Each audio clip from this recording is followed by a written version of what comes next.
এই রাষ্ট্রটা কি ভবিষ্যতে একটা পাকিস্তান রাষ্ট্র হবে নাকি স্বাধীন সার্বভৌম বাংলাদেশ রাষ্ট্র হবে? এইবার এইটাই চূড়ান্ত সিদ্ধান্ত গ্রহণ করতে হবে। দেশ থাকে ভাবেন, ডিজিএফআই হলো বাংলাদেশের তথ্যের এবং গোয়েন্দার প্রাণকেন্দ্র, নিরাপত্তার প্রাণকেন্দ্র। সেই ডিজিএফআই এর সাবেক প্রধান এখন মোদির আশ্রয়ে আছে। আমি আপনাকে বলি, গত 50 বছরে বাংলাদেশের আদালত যদি কোনো ঐতিহাসিক কাজ করে থাকে, সব থেকে সাহস নিয়া সেই 5টা কাজের একটা কাজ হবে এই জেনারেলদের বিরুদ্ধে ওয়ারেন্ট জারি করা, ইনশাআল্লাহ। বন্ধুরা আমার, আপনাদের মাধ্যমে এই যে যে জেনারেলরা আজকে অভিযুক্ত এবং তাদের পক্ষে ওকালতি করছেন, তাদেরকে বলতে চাই, এই যে গুম কমিশন বলল যে প্রত্যেকটা আয়নাঘরের আলামত নষ্ট করা হয়েছে, হুম্মাম কাদের চৌধুরী থেকে শুরু করে ব্যারিস্টার আরমান থেকে শুরু করে তারা সবাই বলেছে আমার এখানে টাইলস ছিল, গিয়ে থেকে টাইলস নাই, ঠিকই পরে দেখা গেল সেই টাইলস যে তুলে ফেলেছে তার দাগ আছে। এইরকম প্রত্যেকটা আয়না ঘরকে ভেঙে সুন্দর সুসজ্জিত ড্রয়িং রুম বানাইছে কারা? এটি কি গণ অভ্যুত্থানকারীরা বানাইছে? এটা আমাদেরকে বলেন। নাম্বার 2, মেজর জেনারেল এই যে ডিজিএফ এর সাবেক প্রধান জিয়া, যিনি পালাইতে গিয়ে ধরা পড়ল, 5ই অগস্ট সন্ধ্যায় সে 1000-এর অধিক খুনি হাসিনার কল রেকর্ড ডিলিট করেছে। আপনি ভাবেন, এই 1000 কল রেকর্ড ডিলিট করা হয়েছে, এরপরও 2-4টা কল রেকর্ড সমস্ত আয়নাঘরকে গুড়িয়ে দেওয়া হয়েছে, এরপর সামান্য 2-1টা দাগ, সেইটা থেকেই যে ডকুমেন্টারি করা গেল তা আমরা কেউ নিতে পারতেছি না। এবার আপনি ভাবেন, যদি কোনো আয়নাঘর না ভেঙে অরক্ষিত রাখা হতো, যদি খুনি হাসিনার একটা কল রেকর্ডও ডিলিট করে না হতো, আজকে বাংলাদেশে হাতে যেই পরিমাণ প্রমাণ থাকতো তাতে আওয়ামী লীগ উচ্চারণ কথা তো দূরের কথা, আওয়ামী লীগের যে গণহত্যাকারী সেও মনে হয় সারাদিন আল্লাহর কাছে তওবা করতো। আমরা তো আওয়ামী লীগের কাছে সেই প্রমাণগুলো উপস্থাপন করতে পারি নাই, তাহলে সেগুলো কারা করেছে? ফাঁকে 1 মিনিটে বলে রাখি, আজকে আমাদেরকে ফোন করে একজন জানিয়েছেন উত্তরায় তার বাসা, তিনি বেনজির আহমেদের বাড়িতে ভাড়া থাকেন। তিনি বলছেন যে বেনজির আহমদ এখনো তাদের লোকজনের মাধ্যমে, র্যাবের যে বেনজির হত্যাকারী, এখনো প্রতি মাসে ভাড়া তুলে নেয়। এর মানে ঢাকার মধ্যে বেনজিরের যতগুলো বাড়ি আছে, ফ্ল্যাট আছে, সেইখান থেকে এখনো প্রতি মাসে ভাড়া তুলে নেওয়া হচ্ছে, তাদেরকে টাকা পাঠানো হচ্ছে। আমরা সরকারের কাছে জানতে চাই এইগুলোর সাথে কারা জড়িত, এইটা কে বের করবে? আমরা বের করব? এখন তো আপনি যেইটা দিয়ে মানে ভূত সরাবেন, শস্যের মধ্যেই তো ভূত। স্পষ্ট জানতে চাই, মেজর জেনারেল কবির যে খুনিটা, আপনি ভাবেন কি ভয়াবহ অবস্থা। হাসিনা পালাই গেছে, তার সাথে সে হেলিকপ্টারে পালাইছে, তারপরে আবার কে তাকে বাংলাদেশে ঢুকালো?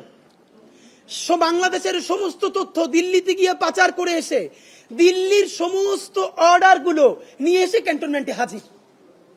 বাহ, আমরা অদ্ভুতভাবে খেয়াল করলাম এইরকম গুম কমিশনের ভয়াবহ মানে বলবার মতো না এইরকম একটা ডকুমেন্টারি আসার পরেও বাংলাদেশের প্রধান রাজনৈতিক দলগুলো, বিএনপি, জামাত ইসলামী, তাদের অফিসিয়াল ফেসবুক পেজে এই এজেন্সির বিরুদ্ধে, এই গণহত্যাকারীর একটা অংশ আর্মির, তাদের বিরুদ্ধে তার আমরা কোনো প্রতিবাদ দেখি নাই। এবং মিডিয়ার যে ভয়, মিডিয়া, আমি আপনাকে বলি, গত 50 বছরে বাংলাদেশের আদালত যদি কোনো ঐতিহাসিক কাজ করে থাকে, সব থেকে সাহস নিয়া সেই 5টা কাজের একটা কাজ হবে এই জেনারেলদের বিরুদ্ধে ওয়ারেন্ট জারি করা।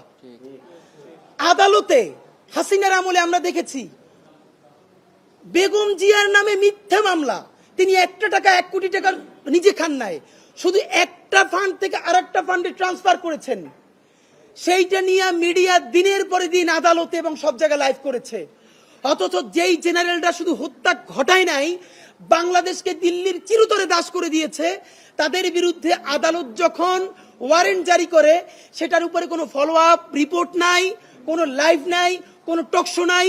এবং সব থেকে ভয়াবহ ব্যাপার হলো, আমি আজ পর্যন্ত বাংলাদেশের কোনো মূলধারা মিডিয়ার ভাইরা যারা আছেন, আমি কোনো মূলধারা মিডিয়াকে দেখি নাই এই যে গুমের ভিকটিম এদের 5-7জনকে নিয়ে একটা সিরিজ প্রোগ্রাম তো দূরের কথা, 3-4টা টকশো পর্যন্ত আপনারা করেন নাই। আপনারা কি টকশো করতেছেন? প্রতিদিন প্রচুর মব হচ্ছে। আরে মব তো করছে আর্মির এই গ্রুপ, যারা আয়নাঘর ভাঙে ফেলছে। কারা মব করছে? এই মব উস্কাইয়ে দিয়া মিডিয়াকে ডিজিএফআই বলে দিয়েছে সারাদিন মব দেখাও। এই ফাঁকে ফাঁকে আমরা কি করব? আমরা প্রত্যেকটা আয়নাঘর ভাঙে ফেলবো। এই ফাঁকে আমরা কি করব? ক্যান্টনমেন্ট থেকে 626 জন যে গণহত্যাকারী, তাদেরকে আমরা পাচার করে দিব। এই ফাঁকে আমরা কি করব? আপনি ভাবেন এদেশের নিরাপত্তা কোথায় আছে? এই রাষ্ট্র টিকেই রাখছে আল্লাহ আর এইখানে 18 কোটি জনগণ। এই জনগণ ক্যান্টনমেন্টের জনগণ নয়, এলিট জনগণ নয়, এই জনগণ ভ্যানওয়ালা, সবজিওয়ালা, শিক্ষার্থী, শিক্ষক, বাংলাদেশের আপামর জনগণ। নইলে এই দেশ থাকে ভাবেন ডিজিএফআই হলো বাংলাদেশের তথ্যের এবং গোয়েন্দার প্রাণকেন্দ্র, নিরাপত্তার প্রাণকেন্দ্র। সেই ডিজিএফআই এর সাবেক প্রধান এখন মোদির আশ্রয়ে আছে, মোদির আশ্রয়ে দিল্লিতে ফ্ল্যাটে আছে। এই যে মেজর জেনারেল আকবর, একটা দেশের গোয়েন্দা বাহিনীর প্রধান শত্রু দেশের প্রধানমন্ত্রীর কাছে থেকে খায় ঘুমায়। তারা ওখানে কি প্রেম করে? দুই পুরুষ হতে প্রেমও করা যায় না, ওরা সমকামী কিনা আমরা জানি না। তাহলে করে কি? এই বাংলাদেশের তথ্য কোথায় এখন নাই? এরপরে হাসিনা সেখানে আছে, মানে করে কি? সব থেকে ভয়াবহ হলে কবির, সে হাসিনার নিরাপত্তার সাথে ছিল, সে গিয়া সমস্ত তথ্য দিয়ে এরপরে আবার বাংলাদেশে আসছে। এখন আমরা শুনতে পাই সে নাকি 2-1 দিন আগে পালাই গেছে। আপনাদের মাধ্যমে জানতে চাই, অসমর্থিত জায়গা থেকে আমরা শুনেছি এই ওয়ারেন্ট জারির একদিন আগে আর্মিকে জানানো হয়েছে আগামীকালকে যেহেতু ওয়ারেন্ট জারি হবে আপনারা তাদেরকে পাস করে দেন, এবং ইতিমধ্যে তাদেরকে সেফ এক্সিট দেওয়ার পরিকল্পনা চলছে। সম্ভবত কয়েকজনকে সেফ এক্সিট দিয়ে ফেলা হয়েছে। আপনাদেরকে স্পষ্ট জানাতে চাই, এই রাষ্ট্রটা কি ভবিষ্যতে একটা পাকিস্তান রাষ্ট্র হবে নাকি স্বাধীন সার্বভৌম বাংলাদেশ রাষ্ট্র হবে? এইবার এইটাই চূড়ান্ত সিদ্ধান্ত গ্রহণ করতে হবে। পাকিস্তান আর্মি জনগণকে গ্রহ করতে দেয় নাই। পাকিস্তান আর্মি জনগণের উপরে আধিপত্যবাদ কায়েম করবার কারণে রাষ্ট্রটা ফাংশন করতে পারে নাই। আমরা এখানে আর্মিকে আমাদের দেশপ্রেমিক এবং স্বাধীনতা সার্বভৌমত্বের সব থেকে বড় ভ্যানগার্ড মনে করি। কিন্তু যেটা হয়েছে দেখেন, এই আর্মির সকল জুনিয়র অফিসার জুলাই গণ অভ্যুত্থানের পক্ষে দাঁড়ালো। যখন আর্মির এই সিনিয়র গণহত্যাকারীগুলো তারা সবাই বসে দেখলো যে জুনিয়র অফিসারদেরকে কথা বলে মানানো যাচ্ছে না, সুতরাং এখন আমরা তাদের পক্ষে গিয়ে তাদেরকে নিরস্ত্র করি।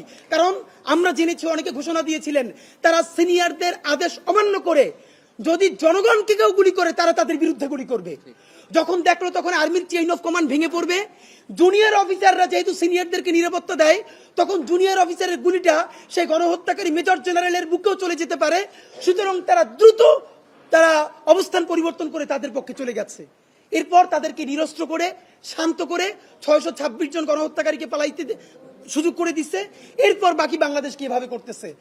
বাংলাদেশের সেনাবাহিনীর সকল সিপাহী এবং দেশপ্রেমিক সিনিয়র এবং জুনিয়র অফিসারদেরকে বলতে চাই, আপনারা যতক্ষণ বাংলাদেশের স্বাধীনতা সার্বভৌমত্বের পক্ষে ছিলেন, হাসিনার অন্যায়ের বিপক্ষে ছিলেন, ততক্ষণ পর্যন্ত আপনাদেরকে জাতিগতভাবে সম্মান জানানো, আপনাদেরকে সেলিব্রেট করা এবং আপনাদেরকে নিরাপদ করা 18 কোটি বাংলাদেশের নাগরিকের দায়িত্ব ইনশাআল্লাহ।